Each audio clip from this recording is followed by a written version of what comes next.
Hey guys, welcome back to another video, and today we're actually going to talk about something a little different compared to what I've been doing lately. I thought about telling a story, but I decided against it because, well, I do a couple practice recordings before I settle on which one I'm going to use.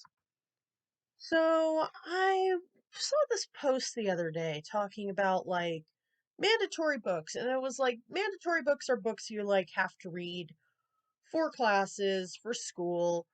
They're mandatory. You have to actually be assigned them and read them. So I thought back to it, and I've been assigned many books, but the post was I can't speak today, specifically about books that you were assigned that were mandatory to read that you just didn't like. Now, again, I've ran into many good books I was assigned, and I've ran into many bad mandatory books. So I was scrolling through the comments of this feed because I was curious to see what other people said.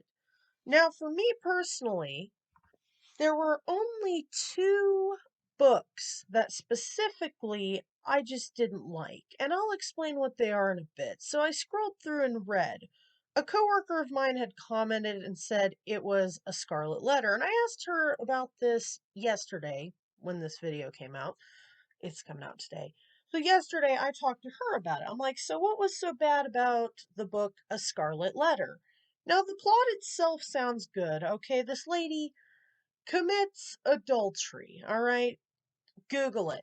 Just Google it. I'm not going to explain what adultery is. Okay, so I decided to ask her about it, and she goes, "Well, it's about a lady who had an affair with a preacher, and da da da. And as to be shamed for this, and as punishment, she wears a letter a red letter A on her chest for everyone to see so that they know she did that. The thing is, they don't know who she had an affair with. And throughout the entirety of it, okay, everyone is obviously disgusted by her and the fact that she did all this. But that's besides the point. So, according to my coworker who had read this book a long time ago, she explained the plot and the story was fine, but it dragged on and on so much. It was one of those moments of, just who the hell cares? Get on with it. She actually explained she threw the book at one point and just said, "Oh my God, get on with it." So I feel bad for her on that.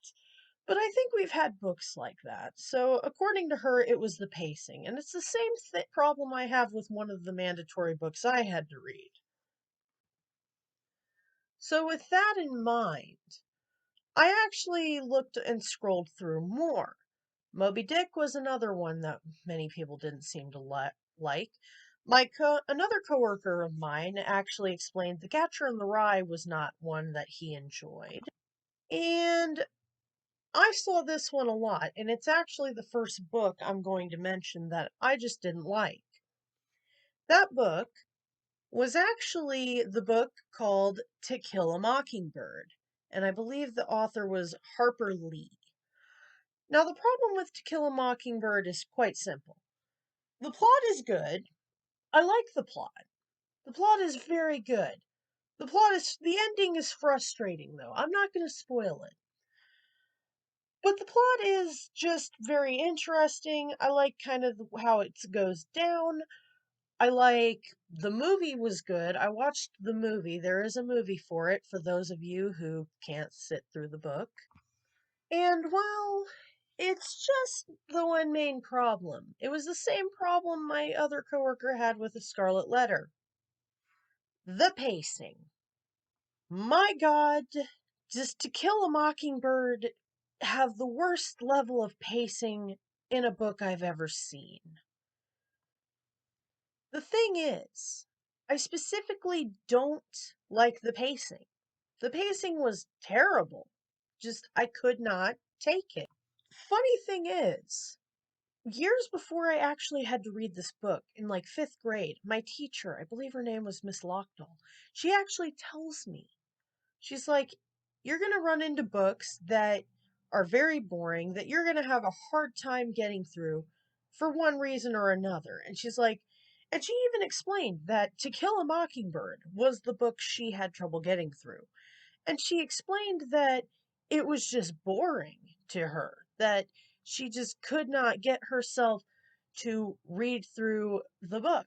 And I felt the exact same way when I eventually had to read it my junior year of high school. My third year, for anyone who doesn't know what junior year means.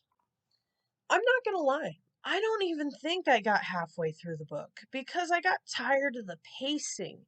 It was one of those moments where all you want to do is throw the book and go, "Oh my god, who the hell cares?"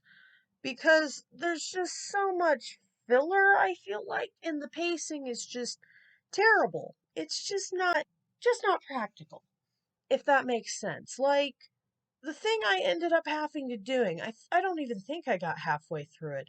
I had to listen to an audiobook and like do something else while I listened to the audiobook to actually absorb the information I was being given about said book because I'm not going to lie, it was just terrible.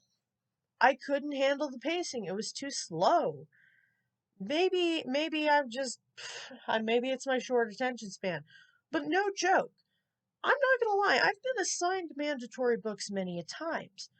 One mandatory book I got assigned, I think it was called Kira Kira. I can't remember the author's name, but it was a good book. I actually ended up reading it in 2 days. And it was like about a Japanese family that immigrated to America. It was a good book. But getting back on track, I can go through a book pretty quick at certain points. But with To Kill a Mockingbird, I just couldn't do it. I was bored. I was irritated. Every 10 to 20 minutes, I would look up, blink a few times, and ask why the heck this was so important to read. So eventually, I did complete the audiobook. I passed the test, da da da, I got it done. But the thing is, the only things I wanted to know about the book, when you read the book and the plot, I just wanted to know two things: whether Boo Radley existed and whether the rumors about Boo Radley were true. And then the second thing I wanted to know is what was Tom Robinson's fate? For those of you wondering what those two things are I'm referring to, I'll give you a little summary. All right, so the book begins with a lawyer during a time of racial intolerance defending a man by the name of Tom Robinson. Now, he was accused of, I don't even want to say what they accused him of. They accused him of a terrible thing that he did to some lady. Now, Tom Robinson never did this thing. It is stated very clearly that he never did, and it is found out that there's no way he could have done it by a certain amount of evidence. I will not spoil what that is. I would recommend watching the movie and not reading this book. The reason I'm not going to go into detail or spoil it is because I want you guys to actually watch the movie. It's actually pretty decent. So, the point is, the only two things I cared about in that book were that's all I wanted to know: who Boo Radley was. Boo Radley, on the other hand, I think he's the neighbor, if I'm remembering this movie correctly, or the book. He actually, they had never seen him, and there was like these kids would make up these rumors about Boo Radley. And if you look into summaries of what Boo Radley represents, it represents the town's distrust and like overall distaste for certain people. Boo Radley, just you find out he's pretty reclusive. That's all there is to it. He's actually none of the mean things the kids said like were about him.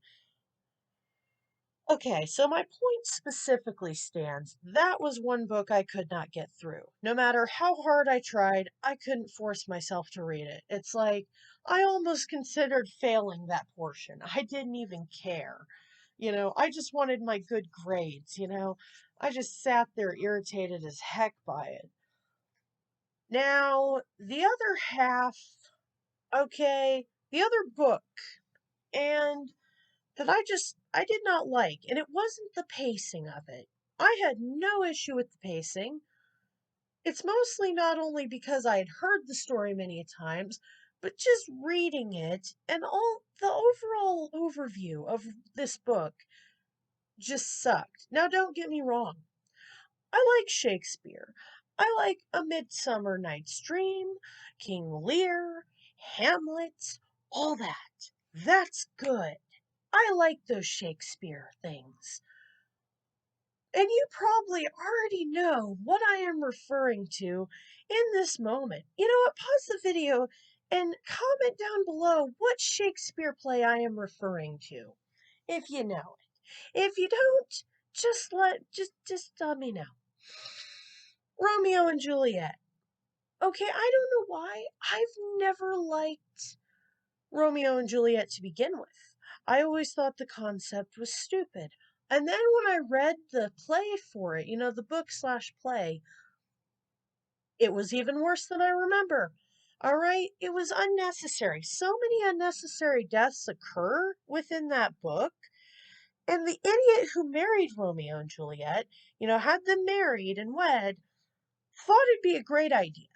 Let's take these two families that are like mortal enemies and just have their kids marry each other, because that'll go well. What is this? A Disney adaptation of a fairy tale? I don't think so.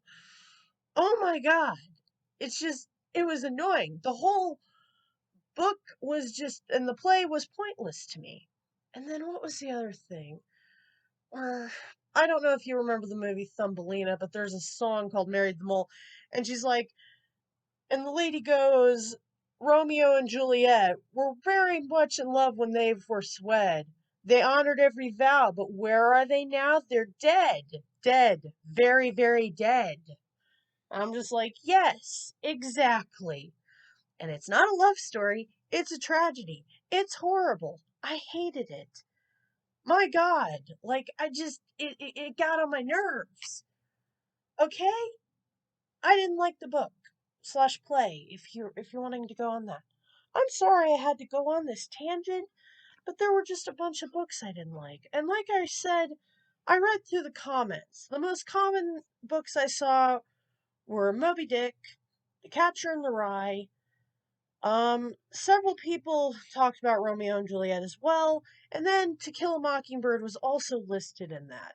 But yeah, my friend said A Scarlet Letter was one, and I'm like, yeah, okay, I understand. Pacing is important. But yeah, so anyway, comment down below and tell me what mandatory book you had to read that you just didn't like, and why was that? Whether it be pacing, the plot, or whatever. Anyway, if you like this video, feel free to like, subscribe, and comment. Click that notification bell to get notified each time I make a video or just live stream Skyrim. Thank you so much for watching. Have a great day. Be safe. Bye-bye.